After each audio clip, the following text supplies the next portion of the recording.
Hello again team, it's Jess or JashiiCorrin and welcome back for another video. Today we are setting up another new bullet journal, but again this one is not for me, this one is for my partner Vogel. His name isn't actually Vogel, his name is Vaughn, I just call him Vogel. More on that in a bit. But for his 2022 journal he picked the Archer and Olive Starry Sprinkles journal from the Greater Good collaboration. This is the same as the journal that I've been using for the past 6 months. And I'm super excited to make him something that hopefully he's gonna like. Opening the journal up though, we of course first have the nameplate page, which I'm gonna actually leave blank because I'm not too sure if he wants me to write his name in or if he wants to write his name in. So getting started on the first dot grid page, on here we are going to be putting in a year at a glance. Although the year at a glance is typically a time-consuming layout, it is actually one that I personally find I use quite a bit. In particular, I like to have a year at a glance that I can color code based on different happenings in the year, but I'm not too sure how Vogel's going to use this one. Probably more as just a reference. If you're not too sure what a year at a glance is, it is pretty much what it sounds like. It's one page where you can see all of the days of the year and when they're happening. So what day of the week each day is on. I swear this is the layout that people complain about the most, either whether it be because of the time it takes to write out all of the little numbers, or because they maybe didn't do some pre-planning and stuffed up one date and thus threw out the entire calendar. I mean, even with pre-planning you can still stuff things up. I thankfully did not have anything quite as drastic happen to me this time, though because I was setting this up while I was watching other Plan With Me videos, I did accidentally write the 28th of August twice rather than writing the 27th and the 28th. I figured it was easier just to leave the mistake in though, rather than trying to go over it, because going over that mistake probably would have drawn more attention to it than otherwise. In terms of the colour palette for Vogel's start of journal setup, because I know that blue is his favourite colour, but I still wanted to keep this fairly minimal, I opted in to write out the months of the year and the weeks of the year in a blue-grey Staedtler Tri-Plus fineliner, which is actually called warm grey. This just added a little bit of visual interest to an otherwise very simple layout. To bring in a little bit more of that blue and add a little bit of shine, I also decided to use the blue metallic acrylograph pen to write out the numbers 2022 and each of the numbers for the months of the year. When I'd finished writing everything in, I knew something was still missing, and I had to add a tiny little bit of decoration by the way of little sparkles around the 2022. I figured this just tied in nicely with the cover of the journal, and in terms of timing from first touch of the pen to final erasings, the year at a glance took about 20 minutes. But then it was over the page and onto the future log. No, I only want a calendar! What do you mean you don't want any more pages? Okay then, moving on to January I guess. For Vogel's January setup, we are going with a matrix theme. Prior to setting up this journal, I did discuss with Vogel all of the themes that he wanted to have in this journal, and the start of journal pages, start of journal page that he wanted to include. One of the 12 themes Vogel picked out was The Matrix, and I figured, considering the new Matrix movie is coming out in December, this would be one of the most appropriate times to do it. For the quote and cover page that I'm putting in here, I decided to use blackout paper to mimic that classic black and green falling characters background that The Matrix is known for. The design was very much inspired by this cover page by Laura over on Instagram, and as soon as Vogel said that he wanted to have a Matrix theme, I knew that I had to do something like this. Rather than writing out the full month though, I have just opted in to have the letter J for January. In terms of the quote page we're working on at the moment, I knew that I wanted the quote on this page to be from The Matrix, so I figured it was a good opportunity to use my favourite Matrix quote, which is,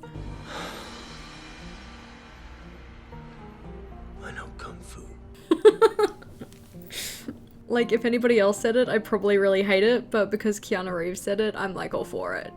When looking up inspiration for the Matrix style background, I came across a lot that had katakana or kanji or sometimes even numbers, but I'm much more familiar with hiragana, and I figured it was going to be easier to get a more randomized look with my characters if I had more of them to work with.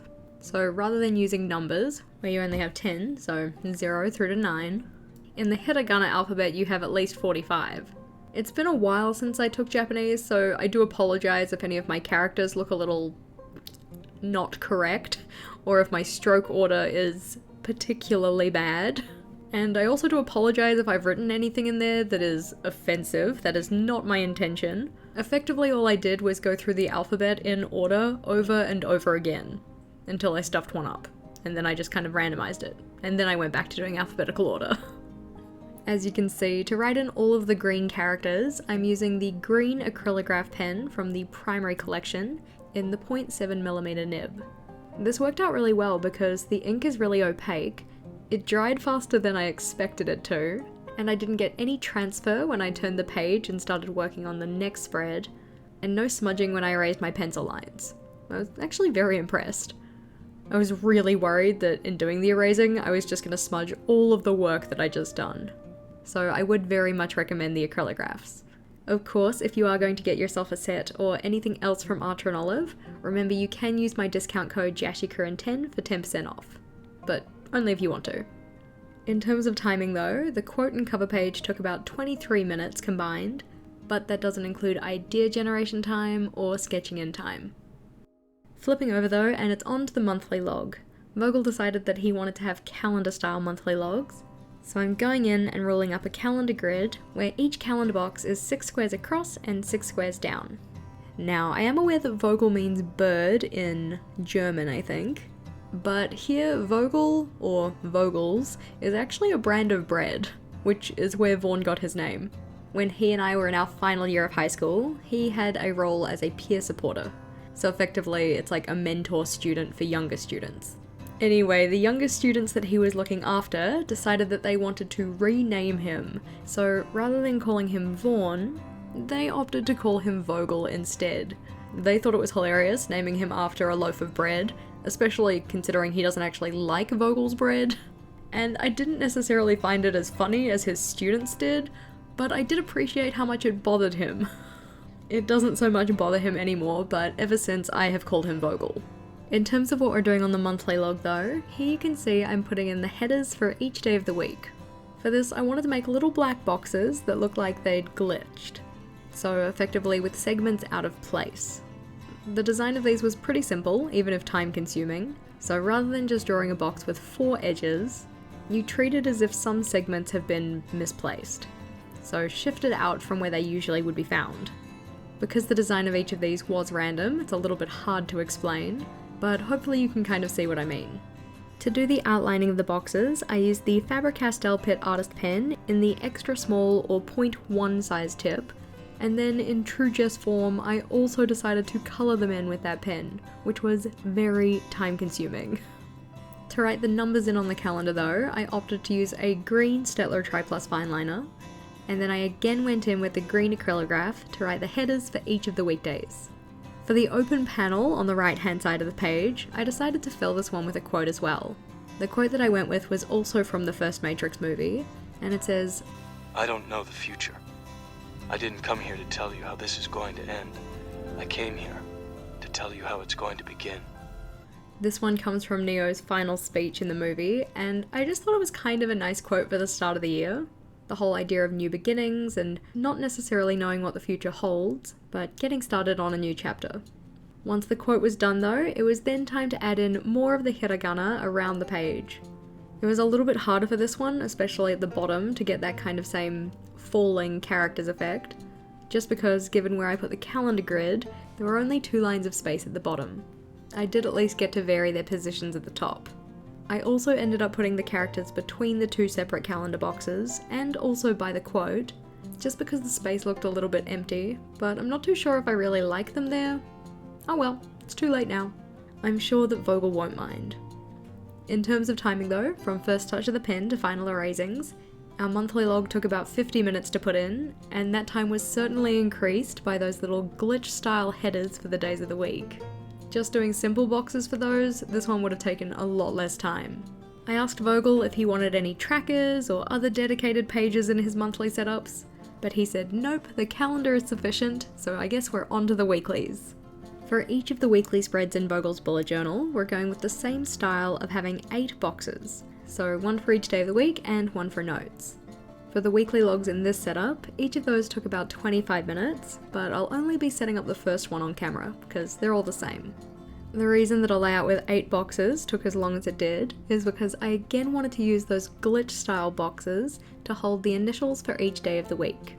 I made a smarter move though this time, and rather than colouring in the entire thing in the 0.1 size nib, you'll have seen that I first went in and drew a box of black with my 0.7 size nib because that part wasn't going to have any glitches in it. The nice part about this is that it also gave me a guideline as to where the glitches should and shouldn't be. You can see that for each of the weekday boxes, and sadly also for the notes because I accidentally did that one as well, we have a space at the bottom that's been sectioned off, and this is for Vogel to record what's for dinner on that day. Thus why the notes section doesn't really need one. Question of the day for you though, have you ever done a bullet journal theme inspired by a movie? Of course I've done this one, and I've also done one for Mean Girls, but otherwise it's not something I'm super familiar with. For the final flip through though, we have the to be filled nameplate page, the blue year at a glance for 2022,